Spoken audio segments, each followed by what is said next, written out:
Hey everybody, thanks so much for joining us today. My name is Megan Cole, and I'm the Director of Marketing and Operations at the Badge Alliance.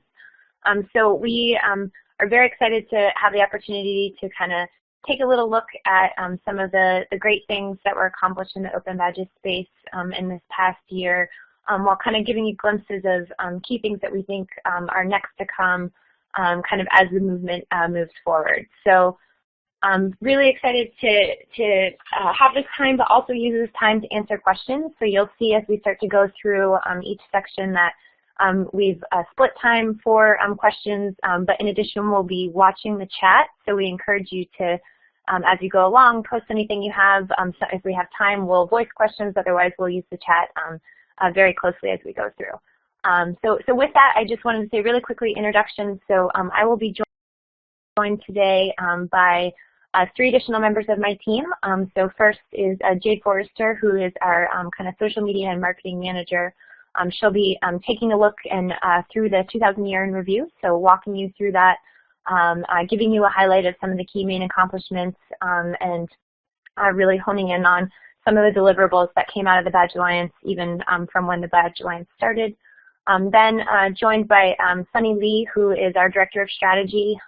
She's going to really dive into 2 of the working groups, so the standard working group and the directory working group, and kind of give you updates of how those have kind of formed, where they're at in their processes and what's next.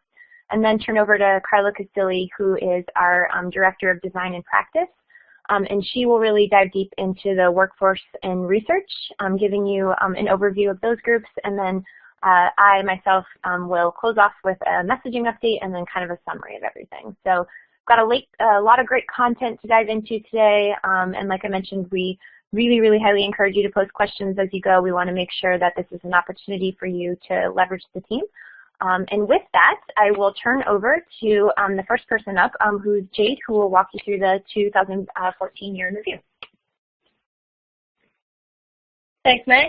It's awesome to be here. As Meg mentioned, I'm the social media community and marketing manager at the Badge Alliance. Those of you who have been with us for more than a year might remember that around this time last year, as we put together a 2013 little ticky-tacky timeline that summarized all the great things we accomplished this year. And it's been really great looking back on this year. It's been such a huge year of ecosystem growth and momentum within the Badge Alliance and the broader Open Badges community. So I just want to take us through a couple of key milestones. Starting with the Badge Alliance launch, then moving through Cycle 1 and touching on our CGI America commitment. So as many of you are familiar, the Badge Alliance is a network of organizations and individuals working together to build and enhance an Open Badges ecosystem with shared values of openness, learner agency, and innovation. We soft launched February of this year at the Summit to Reconnect Learning, and there in that now very familiar picture is our Executive Director, Erin Knight, with a lot of our founding members there on the stage at the Summit. And in the first 6 months since that launch, we had over 650 organizations sign up to participate in the Badge Alliance in the working groups that we kicked off. Since we first marked those statistics, we've had about another 200, 250 sign-ups. So the growth is still heading on up on that scale. And you can also see from this little map of reach, again, these are statistics from a couple of months ago, and it just shows the number of incoming participation requests from around the world. So it doesn't show the reach of each of these individual instances, but it does show where a lot of our incoming community members are coming from, which is really exciting. And the Badge Alliance leverages the constellation model for social change, which seeks work within topic-specific working groups. And when we first launched the Badge Alliance, we kicked off an initial set of working groups. You can see an overview here. We started an initial 12 working groups, split roughly into infrastructure and ecosystem topics. We also had a 13th group that isn't pictured here, working on the Open Badges directory. That was kind of a more product-focused group, which is why it isn't captured in this infographic. So here we have just a snapshot of the deliverables delivered by each of the working groups through Cycle 1. So the group for the Open Badges standard proposed an extension solution for community comment to the Open Badges standard, and also kicked off a credentialing community group with the W3C. The infrastructure group formed a tech council and also drafted requests for comments for infrastructure strategy. The endorsement group drafted working papers and released a proposal for the technical implementation. The group on digital and web literacies launched a learning pathways for privacy and also worked on the Web Literacies Map 2.0. Globalization Working Group launched Badge the World, and the Higher Ed Group launched a stakeholder survey and also worked to draft a campus policy document. Research Group also launched an IRB reviewed survey, built a repository and released new research papers. Workforce drafted employer FAQs and a competency framework doc. The Policy Group drafted a policy landscape document and launched a Policy 101 webinar, which was held last week. So if you follow our Twitter feeds, you can access that if you missed it. Messaging Group, we've got talking points and a glossary and a speakers list. Educators drafted a shared badge system design recommendations doc and also compiled a list of planned and existing educator badge systems. And with cities, this year saw 4 cities of learning getting implemented in Chicago, Dallas, LA, and Pittsburgh. So that was just a very brief and fast overview. And Anne, yes, there is a link to the Policy 101 recording. I will get that into the chat as soon as I can. So with that, we're going to hand over the mic. Oh, sorry, we're not going to do that yet. I just want to also quickly touch on the CGI Commitment Increase. Last year, excuse me, last year we launched the 2 Million Better Futures initiative to help 1 million students and 1 million workers access better opportunities through open badges. And this year, due to the amazing volume of adoption and integration of badges across the network, we were able to up that commitment at the June 2014 CGI America meeting from 2 million to 10 million. So that was really exciting. We're really proud of our community for helping us get to that, to the 4 million that we're getting to at the end of this year, and for the continued momentum that will get us to that 10 million mark. So now I will be handing over the mic to go into some working group highlights. So I'll be handing over the mic to Sunny. Thanks, Jade, for that wonderful summary. For those of you guys who would like to continue to learn about the working group's progress, you can find out about all of this stuff on the Badge Alliance website, badgealliance.org. So please check out badgealliance.org, continue to follow the progress of all these working groups. So we'll start with the standards working group. So what have we accomplished during cycle 1 of the Open Badges Standards working group? First, let's review what the standards working group is and why it exists. As we all know, the underpinning of all our work in the Open Badges ecosystem is the Open Badges standard. With that in mind, the Open Badges working group is intended to stay first focused on shaping the evolution of the Open Badges standard. While the standard must remain stable, it also must adapt to the times and evolve by being responsive to emerging use cases and ecosystem needs.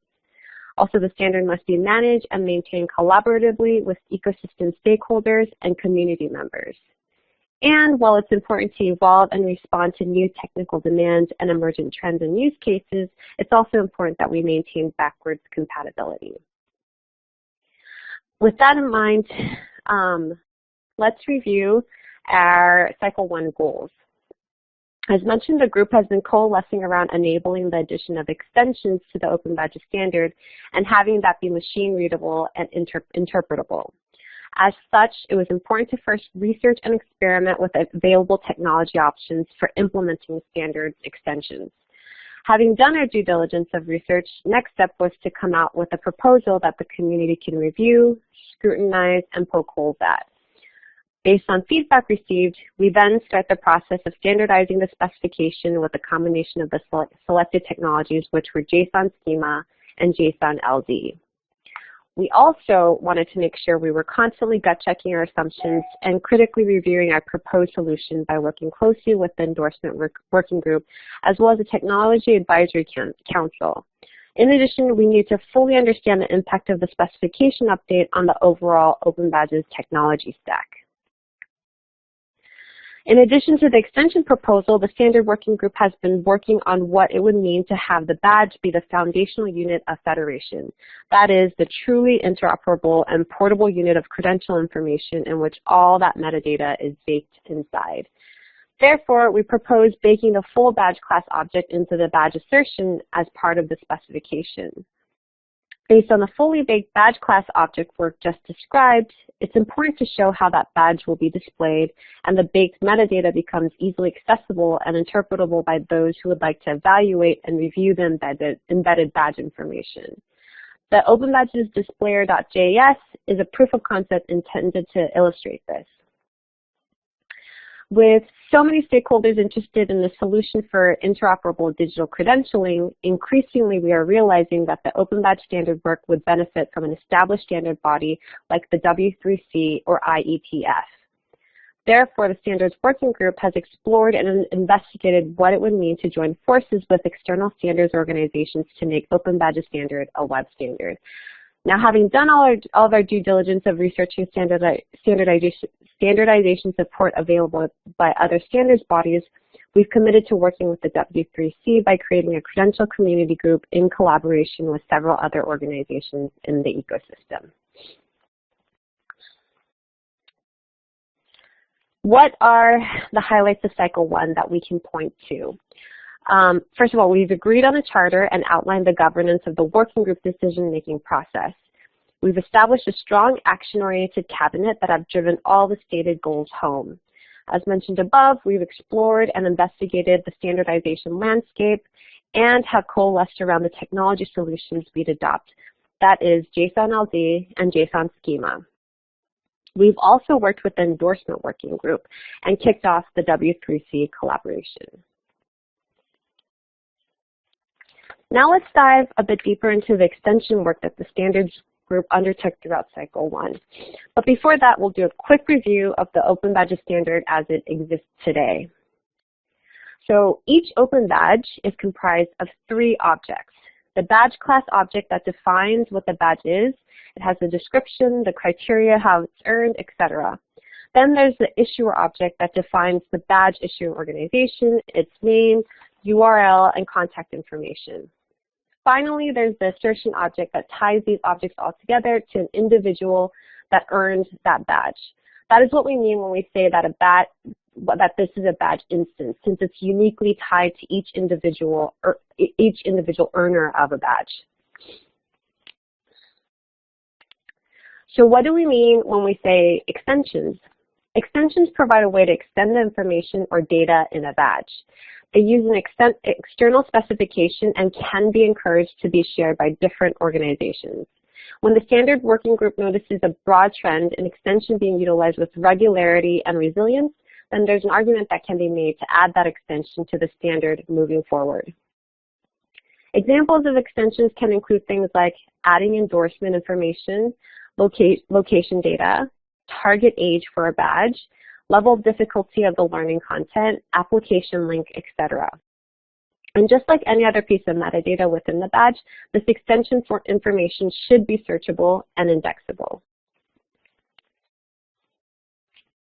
So what does the next iteration of the Open Badges standard that includes extensions look like? So we are proposing issuers add 2 properties to each assertion, badge class, badge class, and issuer object, and they are the following fields: context and type. We're moving forward towards using JSON-LD technology, and the context and type properties will, first of all, allow Open Badges to be indexed better by search engines and directories, provide a clear path towards future enhancements, and issuers, earners, and consumers benefit from well-understood metadata and ecosystem growth. What the context file specifically does is it connects terms to their definitions. For instance, the criteria is the URL of the page that says what it takes to earn this badge. So when you include a context in the badge objects, whether assertion, badge class, or issuer, it links that to a file that maps terms to definitions of those terms.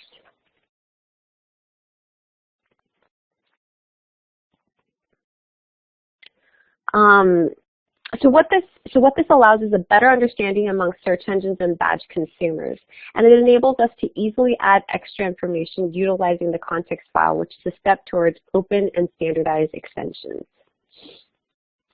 Now, the way organizations would create extensions is by creating a new context file to link in extended badge objects like this example. A location extension has been added to the badge class object. In the extension field, you see an @context parameter that points to a context file that defines the terms of the location extension.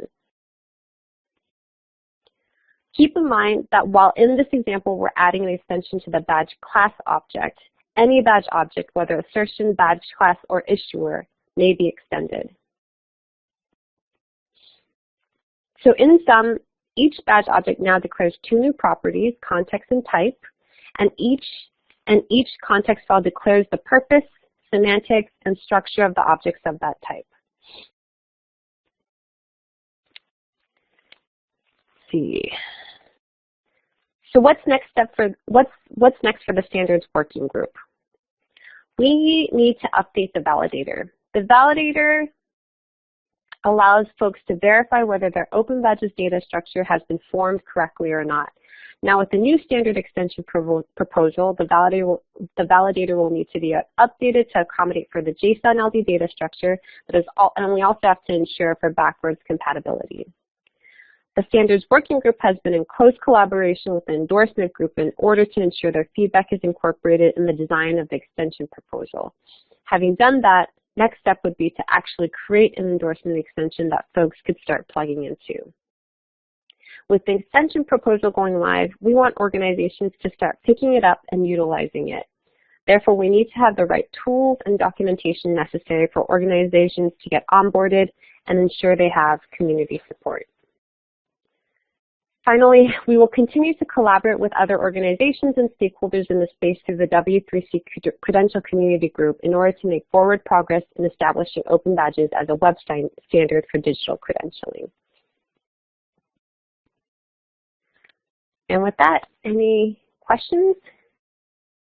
There's one question in the chat. Anne asked, does BadgeKit reflect all the updates?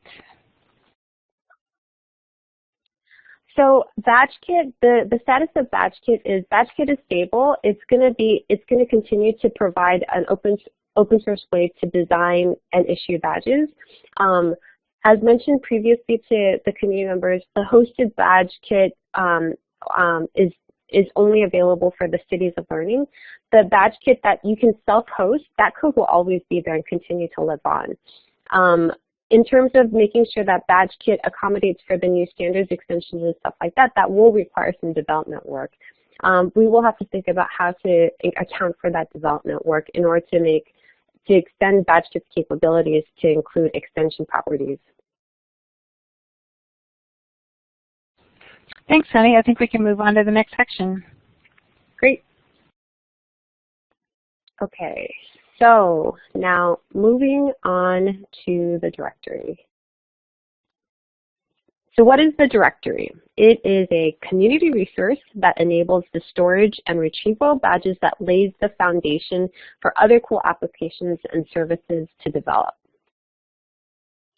What are some of the ways a directory can be used? As mentioned, cool applications can develop on top of the directory foundation. Some of you may recall a Gates-funded Mozilla initiative called Discovery, which allowed learners to be able to search career pathways. The badges that form career pathways were pulled from a directory service. A directory service can also be integrated into your badge system and site, or also provide opportunities for research. We can learn about the data around open badges, how people are utilizing badges for their purposes, etc. An example of a directory service out in the wild is found on Achievery. Here you can browse available badges by tags and keywords. So what are some of the design considerations of the directory working group in defining the Cycle 1 minimum viable product, or MVP? We'll go into each of these in a bit more depth, but the three key questions we asked ourselves were as follows. What are we listing? What is the barrier to entry? And where does the directory end and third-party services begin? Regarding the first question, what to list, this seems simple enough, but is actually a bit more involved due to the way open badges are structured. If we review real quickly from our standards presentation just a couple minutes ago, the following are the three objects that comprise an open badge: the badge class, which defines the badge, issuer that defines the issuer, and the assertion that ties these objects all together to a badge earner in a unique instance of the badge. In that case, we have options of things. We have several different options of what we can list. Do we list the badge instance, the unique badge tied to a badge earner, the badge class, the general information about a badge, or the issuer information, or some combination of the above? While there's a case to be made for each option, we decided that the MVP of the badge directory will simply list the badge class to start with badge instance and issuer as follow-up additions. This was because while listing badge classes depends on issue method of implementation,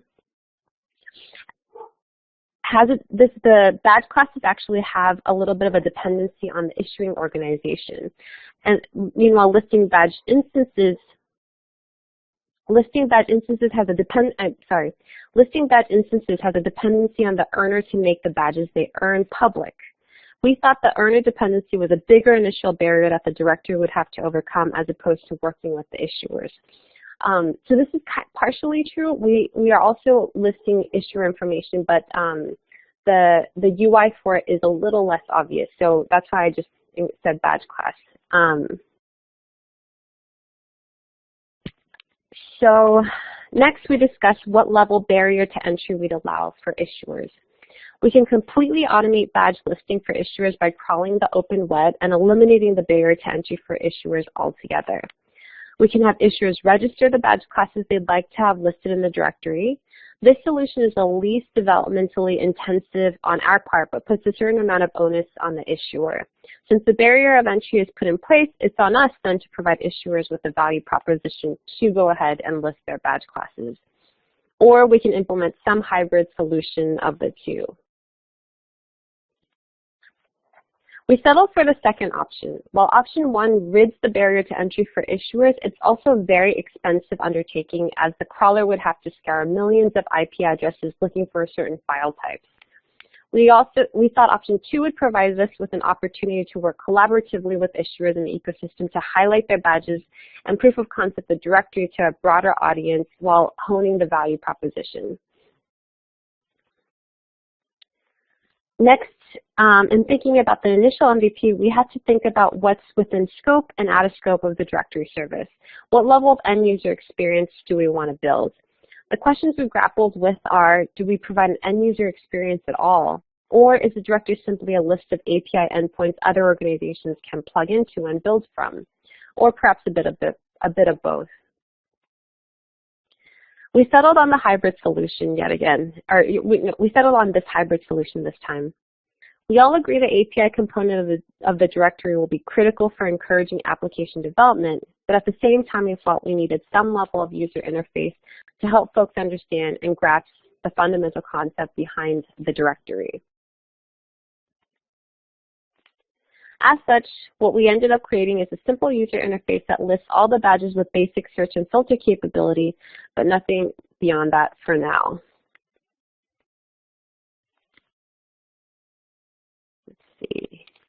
Currently, currently the badge data that can be retrieved is badge class, and like I mentioned, we also enable issuer information, but that kind of retrieval information is a little less obvious on the UI.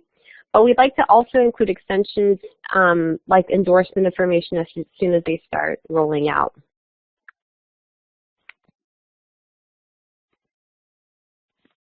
For issuers to have their badges added, they need a URL at which the badge class locations are listed in a JSON array.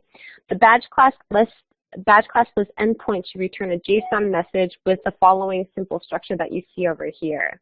Location, some location of a badge, location of other badge, and just list in an array. When the issuer has their badge class listing ready, they can copy that URL into the below form together with other details. And that's it. Moving forward, the following are the things that we like to start listing in the directory: badge instances, endorsements, and other extensions also pathways. These are the ways in which you can get involved moving forward. We're starting to get more and more interest around the directory, but first we'd love to have more issuers registering their badges, so please do so. We have our next directory working group will take place in the new year on January 15th. Please feel free to drop in, ask us any questions, and you can learn more about that working group on the link that you see over here. And then I've also included a list of resources. I believe this deck will become available to everybody, so here's the list of resources. And finally, does anybody have any questions?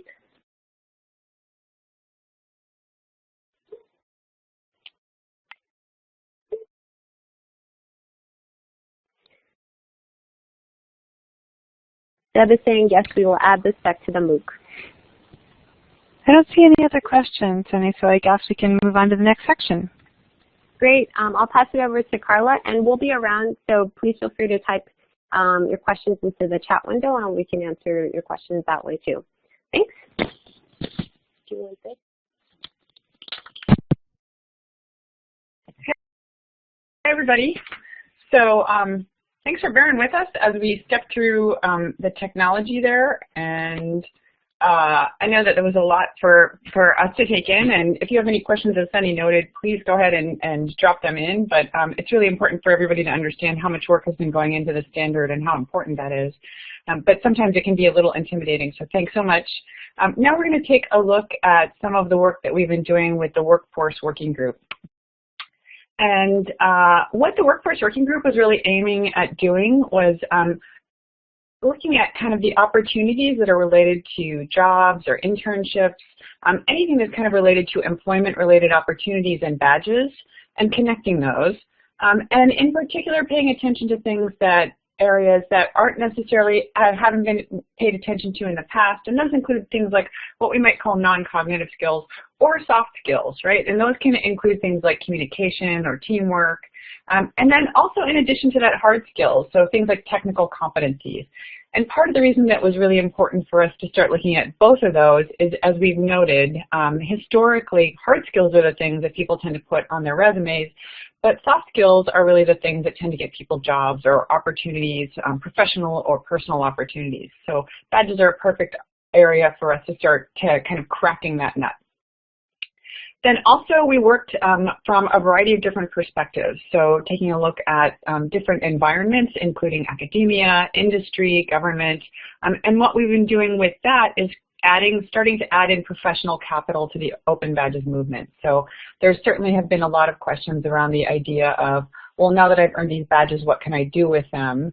And we're starting to look at what we sometimes call the consumers of badges, or sometimes the viewers of badges, and what they might be able to do with them. So that was really the impetus of the Workforce Working Group.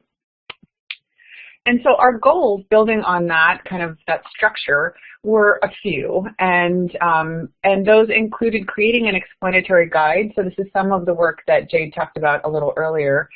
Creating an explanatory guide for employers who are interested in knowing more about badges, and this was coming from the Workforce Working Group itself. So as people were interested in badges, they realized that there's a whole lot of knowledge within the environment of the open badges ecosystem, but that doesn't necessarily translate out into workforce or employers. So what were the ways that we could start to translate that information?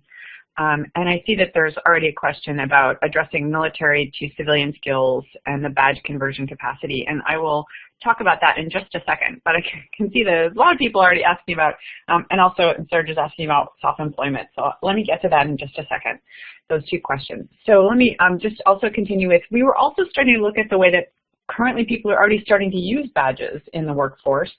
And so were there existing taxonomies, or could we also start to acknowledge that there were things that were starting to emanate out of the way that people are using badges or the desire to use badges within workforce? And so we were also thinking about how does all this come together from the perspective of an employer badge tutorial, and that is still work in progress. And then I'm just going to jump ahead to the achievements, and then I'll get back to the 2 questions that were raised. So what we ended up doing, starting looking at those goals, it was we realized, you know, if workforce and employers are interested in the idea of badges, but there really isn't anything that they can look at to help them figure out how they might use badges or in what ways would badges be meaningful for them, then we developed an FAQ for employers. And there's a link there on the slide right now. About people who are interested in either learning about them, using them, or developing them. And those are kind of 3 different areas. But what we did was, and we only really had, we started with, let's say, a bunch of questions, a ton of questions that we came up with. And then we wanted to answer them really clearly. So we went through the process, several iterations of kind of even asking the questions of, well, what are open badges? And this was with the eye towards what are open badges within the workforce environment. So recognizing that open badges can be used in lots of different ways in different environments, what would be meaningful for someone who is just considering it within workforce or in employment? And then also, thanks to Brian Mathers, who took a crack at visualizing what a workforce pipeline badge system might look like, and there's a link there as well. And that was kind of a long, difficult link, but as has been mentioned already, that this will be available, this deck is available for you, so you can take a look at that a little bit later. And starting to visualize for people, so people who are not necessarily so great at reading a million FAQs, but instead, can you show me a visual, can you show me a graphic that will actually help me understand how this would work within my environment? And then we started to also build out a badges and use Etherpad. So recognizing that there are a variety of different organizations who are using badges, may not necessarily be open badges yet, but there are using badges. So in some ways, some of the concern about, well, how do we use badges or in what way can these be used, that's already being addressed within these environments. So we just started to put together kind of a working process for an Etherpad of what are the activities that are happening already that we are currently aware of. And that's something you should feel free to add to. And then again, thinking about taxonomies and emerging folksonomies. So some of the questions about badges in the workforce is, well, you know, what does one teamwork badge mean in one environment versus another environment altogether? Or can there be kind of universal understandings of different aspects or different skills or competencies? And so there are currently existing taxonomies, and here you might know them a little bit better as perhaps credentials or certifications. So if those exist already out there, this is something we want to start tracking and getting our arms around. And then also, you know, are there emerging folksonomies? Are people starting to use badges in some kind of way that we're starting to see patterns across the environment? So let me just, now that we've talked a little bit about the achievements, the 2 questions that were raised, I want to address right now. So addressing military to civilian skill badge conversion capacity. So this is one of the opportunities, and let me just see if that's actually on our next page. I'm going to go ahead and jump to some of the challenges and opportunities there, and then I'll move back to some of the highlights. So as you can see on the bullet, the 5th bullet, veterans separating from the military. This presented a challenge and an opportunity. So this is kind of a future opportunity for us to consider. It was an area we were very interested in tackling, and we did have lots of conversations about it. Interestingly enough, this seems to be one of the biggest issues out there and one of the ones that we would love to see people dive into.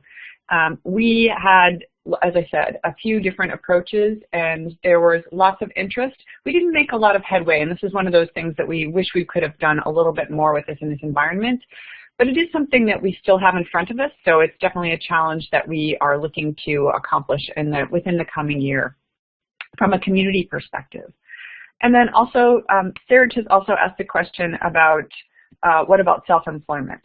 And this is something, again, we haven't necessarily addressed, and this is kind of a large question that Serge has asked, so I will address it in a way that I understand it currently. So what does it mean to be, and I'm going to assume this is what does it mean to self-assess and then self-issue a badge within the environment of workforce. Not something that we have immediately addressed within the Cycle 1 goals, but it is something that we are still looking toward. Obviously, we want any kind of acknowledgement of work to be to be recognized. So there's a lot of activity happening within the academic world when it comes to prior learning assessment. This is certainly one of those areas that there's a lot of opportunity within workforce as well. So something that we as a community can work together to start to develop. So also, let me just now jump back to some of the workforce highlights. One thing that I would have to just give kudos to the workforce working group team is we were incredibly enthusiastic. We actually met weekly for the first 3 months, and we started to track conferences and speaking engagements. This is something that I encourage everybody to continue to do moving forward. We also had some guest speakers, so essentially encourage community members to present during these calls. Again, another fantastic opportunity because cross connections were made. There were new uses that people became aware of different uses within workforce, and it was just great to be able to have people share how they were using or beginning to think about badges and workforce. So from the perspective of badge system design, and also we started to understand that workforce was an incredibly broad area, so it addressed not only, let's say, people who are employed, but also things like volunteers. So really interesting, lots and lots of opportunities for badges within workforce. And then one of the other things I do want to also give a shout out to the cabinet members who also ran several of the calls. So they were really important in helping us.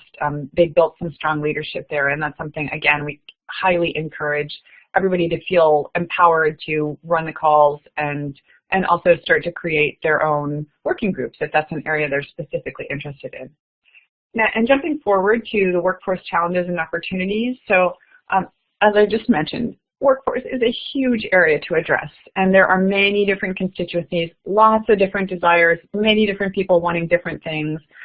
What this means, so it's both a challenge and an opportunity. So that means that, I'm actually preempting myself, so I'm going to cut myself off there because there's something on the next slide I'll get to. And then also what this also taught us is that there are a variety of effective approaches. I'm not sure I can emphasize this enough, that there is no real one solution to the way that badges make sense within workforce. So lots of different approaches that have been very effective. We anticipate that there will be many more. Certainly there is a need for additional frequently asked questions, and we started that. So there is a link, I think, on the next page to starting to continue that. So recognizing that some of the work has been gotten underway, but there's a lot more in front of us. Certainly there's an opportunity for us to connect with the veterans separating from the military, and as we know that there's lots of activity happening within that environment, we need to start getting open badges in that environment. And there's also, as with a lot of different constituencies, a desire for a standard taxonomies. That is a really interesting area for lots of conversation, so I'm going to let that one go right there. Certainly for the next step for workforce, we can continue to create employer FAQs. We may also decide, because it's such a large area, to start thinking about possible subgroups. So are there things where people are very interested in one specific area? Terrific. Let's form subgroups around that, and then let's make headway within those areas. One of the possible areas within that is probably healthcare. Another is probably veterans. And then also, I just suggest following the George Washington University and ANSI workforce credentialing effort that's underway right now. That's starting to look at some of the idea of recognizing that there are credentialing systems, certification systems that exist out there. Can we connect with that so that when we start to develop workforce badges, there is a direct connection and people aren't having to explain what the essentially the value behind or the standards behind the badges that they're building. They can say, yes, this connects with, let's say, IEEE standards, and it's linked from that perspective. We can continue to build the wiki and also continue to share the successes on the mailing list. So that takes me to the end of the workforce working group conversation. I'm wondering if there are any other questions that people have. Okay, so let's jump right into the research working group. And the research working group is a kind of a grouping together of a whole bunch of different kinds of people, academic researchers, design researchers, obviously badge system designers, and other people who are really interested in badges as a whole. So you don't necessarily need to be a researcher in order to function within the research environment. And I would recommend, if you are interested at all in the research, go ahead and jump into the mailing list. And then also, the other thing that we did, again, very similar, we cover the entire realm of the Open Badges ecosystem. So what that means is the research is happening not just looking at one specific area, but it's very, very broad. So that is also very similar to workforce across academia, industry, government, society, essentially, and then adding research capital. Now that may sound a little bit confusing, but research capital is really about starting to say that there has been research done in this area and badges are valuable for reasons X, Y, and Z, or they operate functionally within these specific areas. So it starts to provide a little gravitas to some of the way that people are using badges. The Cycle 1 goals within the research working group were really to start looking at what a research agenda would be for Open Badges, and also starting to encourage people to say, to find opportunities to collaborate and communicate as researchers.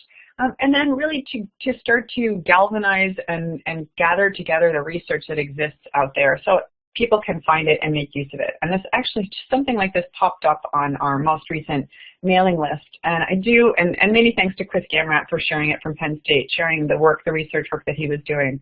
I think we have to recognize that researchers always are sometimes limited about their ability to share their work. And that's something that I think as a whole, it's not something we're going to solve from an Open Badges perspective. So we need to be conscientious towards one another and civil about the way that we are asking or interested in research. And we are definitely doing the best we can in order to disseminate that as much as possible without breaking any copyright laws. So the Research Cycle 1 achievements have really been the landscape survey, starting to take a look at what are the questions or areas that people would be interested in. And then also the Open Badges Research Repository, that's falling under Mendeley, and then individual team member research. So that's, as I mentioned, like things like Chris Gamrat's work at Penn State University. Challenges and opportunities here, same issues, kind of huge area to address, many different constituencies and desires. And a lot of different kinds of research are not yet underway. So there's opportunities for things like market research or design research. And those are still open opportunities for us to start to consider as a community. Our next steps are to continue to look at the feedback to the surveys to start to rationalize the content that people have shared with us. And then to continue to explore research opportunities and share those publicly. Where are the areas that people are finding interest or opportunity? Again, same thing as workforce, possibly developing subgroups. Maybe there are market research opportunities or design research opportunities. And continuing to build a wiki and sharing all of the successes on the mailing list. And that is actually wraps up the research working group. And if we don't have any questions right now, I will turn it over to Meg, who can talk about the messaging working group. Great. Thanks, Carla. And thanks, everybody, for making it through the gist of our overall presentation. So with that, what I wanted to do was also just give a highlight of the messaging group, and mostly because a big thing that we found with messaging as we started to launch the Badge Alliance and really figure out where our efforts needed to be applied, messaging was a key thing that was flagged, mostly just because currently there's a variety of ways that people are talking about badges, working across different audiences and so forth. And so really one of the main purposes of launching this type of group was really to kind of help establish a type of preferred vocabulary that ultimately could capture what was being said in the various fields, and ultimately try to kind of come up with, in a sense, the right language or the standard type of language that really conveyed kind of the basic badge concepts. So I will say not an easy task at all, but we were lucky enough to have good representation on the group. We had a fairly large overall group, but we had a subset of people that were really part of the conversation with backgrounds in whether it's higher ed, whether it's more in kind of the corporate space, more to really strong experience when it came to journalism and writing and so forth. And so just a good start for this group. We set out really to kind of start to build some of the initial framework that we ultimately could build upon moving forward. But the first thing was to kind of start off with a series of general messaging overviews. Oftentimes we get approached for, can you just send me a one-pager, or can you send me some materials that I can use to help educate my community or my group? And so we started off with a series of general messaging overviews where we, kind of really wanted to lock in some of the core information. In addition, we formed a speakers bureau. That was one of our goals. And the big reason with this was the fact that we know that there's a lot of people out there that are having conversations, that are presenting on open badges, that are evangelizing the work. And so really what we wanted to do was be able to kind of capture who was doing that, how they were speaking about it, and making sure that they were equipped with the information they need. So whether it was help with their presentation decks or so forth. But also we get oftentimes at the Badge Alliance, we get asked to represent at conferences and stuff. And so how could we also serve as kind of an inbound lead for people that are out there speaking to kind of help connect the dots? In addition, we set out to create a badges glossary. Again, this is starting to really chip away at what are the key terms. And so, for instance, like a lot of terms that were discussed in the standard and directory project might not know offhand, but is there a place that you can go that can ultimately give you a quick description of what those are and so forth. And then ended with creating working group overview docs. And so this, again, a very big task given the fact that messaging is a key component to the majority of all the working groups that were launched. And so, our goal was how could we make sure that we were working with the higher ed group, making sure we were working with the, endorsement group to help capture what their needs are, what their stories are, what their main use cases are, to kind of start to create more of an overview to better explain how people are working with badges, how to frame badges, what are kind of the key, talking points overall that really hit on the main pain points and so forth. And so those were kind of our goals set out. I will say that, we definitely, that was a lot to chip off in the first 6 months, but we pretty much accomplished all of those goals. And so we created the series of overview documents. So we have an open badges overview, educators, endorsements, higher ed, workforce, and policy framework doc that just got put in there that has started as part of the wider community. But the key things here are the things that as messaging group that we really started to launch into. Now we have drafts from other working groups that we started to work on but didn't necessarily get to finalize in the allotted time. So that's stuff that we've got teed up kind of moving forward. But a good start to kind of get us out there. You'll see that there's similarities from doc to doc. But the goal of this first one was really to get a starting point and then for us to continue to kind of fine-tune and as we get feedback and stuff and make sure that we're staying on top of the core messaging and really getting feedback as we go. In addition, we established the badge speakers list, like I mentioned, which, as we dove a little bit deeper, we realized that, we really wanted to make sure that we had an outlet to highlight the people that were speaking, to, again, be able to equip them with the information they need and for us to have a better idea of, like, kind of where the conversation's being had. And so, we put out a call for people to join the kind of speaker list or speaker bureau, called both things. We had a really, really good representation of people that flagged what they talk about, what their expertise is, and so forth. And so we're really happy to get that started off and kind of continue to engage with that group. And in addition, we kicked off the Open Badges Glossary. And so all of these things that I mentioned you can find on our wiki, which the website is listed there. In addition, you can get more information off of the website, so badgealliance.org under the Working Groups section. The key things that I would mention, especially as it comes to the speakers list and the Open Badges Glossary, is again that these tools are meant to be kind of community driven. So we took the initiation to kind of get it kicked off, get it set up. But the goal is that if there's additional people that feel like they want to be on the Badges speaker list, they have the opportunity to add themselves, or if people would like to not necessarily be on, they have the opportunity to take themselves off. Same with the Open Badges Glossary. So we just did a start of this, and again, we tried to really hit on some of the key terms initially that were out there. So this could be anything from micro-credentials to badges to, again, some of the technical type of language. So we got to start up there, but again, this is a constantly evolving type of thing where we're trying to make sure that we are having that conversation and really helping to provide a framework. And again, I will preface by saying, from a messaging standpoint, our deal was not to come in and control things and was not to come in and say, okay, you're going to do it this way and just do it that way. It was more about providing, guiding frameworks, kind of helping people to better tell the story and so forth. So really pleased at what we were able to accomplish. I will say that, when you take a step back and look at the challenges and the opportunities, messaging is a huge area to address, again, given the reach that it has across all of the working groups. We found very quickly that there's many different needs and opinions, especially that it comes with, how people are working with badges in one, ultimately, sector versus another.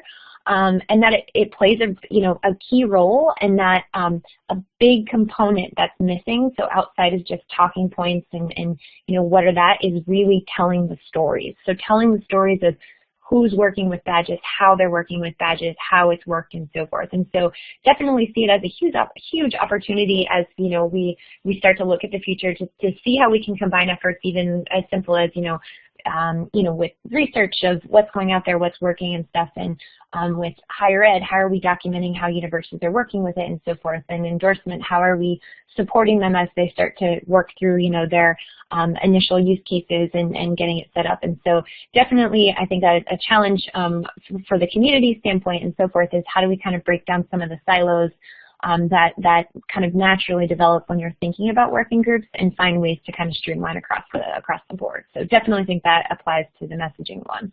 But when we look at next steps, I think that, again, fine-tuning talking points, fine-tuning kind of how we're framing things in case studies are a big work in progress. Again, we still have other working groups that we'd really like to tackle to get the information from. And a lot of that just kind of takes working with the people that are involved, and ultimately making sure that the community has an opportunity to chime in. And so that's where we, we'll continue to build out the wiki as we get those done, and that will, again, the working groups Google group is there to kind of benefit us, and I feel that that's definitely an area where we need a lot more effort, because there was a lot of work that was actually going on in the community for messaging, but the group wasn't necessarily that good at sharing that out, and so we continuously push for transparency and stuff, and so I think that's a huge opportunity so that the wider community can plug in and so forth. But overall, I was very pleased with what we were able to accomplish, and was just really pleased that we've got an amazing community of people, and it was awesome to be able to kind of pull them together and start to really make progress on that. So with that, I'll pause, see if anybody has questions. You'll see in the chat area that Jade went ahead and gave you the link for the campus policy document. Also, fantastic resource. Really highly encourage people to look at it. Again, I would say that, general information on everything that I just mentioned and that my fellow peers just mentioned, you can be found on badgealliance.org. From there, a lot of times you'll get popped off to our wiki, and the only reason why that is because, again, a lot of the initiatives that we're doing are community-driven, so we want to make sure that more people can chime in, that it's not just necessarily, run from our end, and so that's why you have a little bit of a pop from one to the other, but all the information's there, so we, highly encourage you to take a look. So we'll pause one more second. Any more questions? And if not, we'll just kind of go into a quick summary. Yeah, so that's great. What are the best ways for folks to offer ideas for the future? So great question, and I would say that to make those conversations kind of public is great, not just heading to the Badge Alliance. So I would say using kind of our main Open Badges Google group would be a really great point to start, and I'll ask Jade to just kind of put that short link in so people can get access to that. Also, we really are heavily involved in social media, so we really manage the Open Badges channel, the Badge Alliance channel, but really kind of encourage people to use the hashtag Open Badges. And again, this is really about just kind of keeping that conversation public and so forth, because then it gives opportunity for people to chime in from the wider community on what they think as well. So I would say to use that Google group, and that link will be posted shortly, or Twitter, the hashtag. And as always, you can reach more of the direct kind of Badge Alliance people. Maybe there's something that you want to just talk to us directly about at badges@badgealliance.org, and we would be happy to have a conversation as well.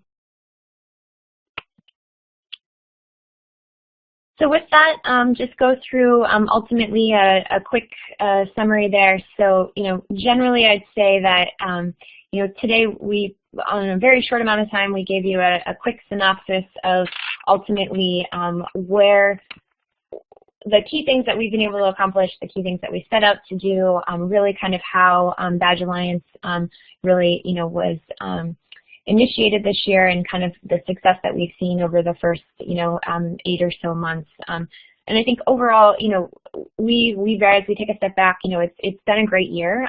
We are just a huge thanks to our community for all the support and stepping up. I mean, I think it's pretty awesome that we basically came out and said that, we're going to be here to kind of help spearhead the community, and you've had, over 750 people that kind of have raised their hand of wanting to be involved in the conversation. So if anything, it's just a telling time. I think there's a lot of movement with open badges. I think we've really started to isolate a lot of the key areas that we think, more attention needs to be applied to. And so that's really bringing together the key thought leaders and so forth to kind of help spearhead those conversations, and ultimately really try to kind of frame what's next in a sense, and ultimately make sure that in those areas that we ultimately think that work needs to be done and so forth, that there's actually that support going through there. So look forward to that for sure.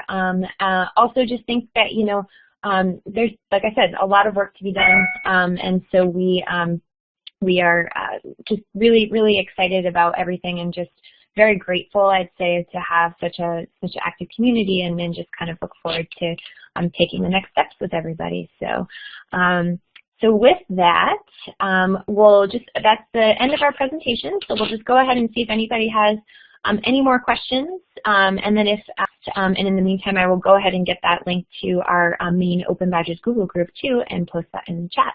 But want to thanks for inviting us to have a conversation today.